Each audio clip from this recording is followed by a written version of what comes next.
Welcome back guys.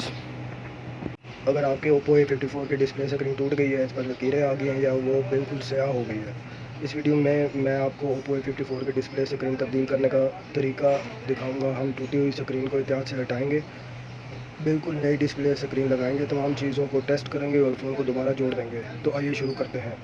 अगर आपको smartphone की मरम्मत से मुतालिक वीडियोज़ पसंद हैं तो इस वीडियो को लाइक करें, चैनल को सब्सक्राइब करना ना भूलें और बेल नोटिफिकेशन ऑन कर लें।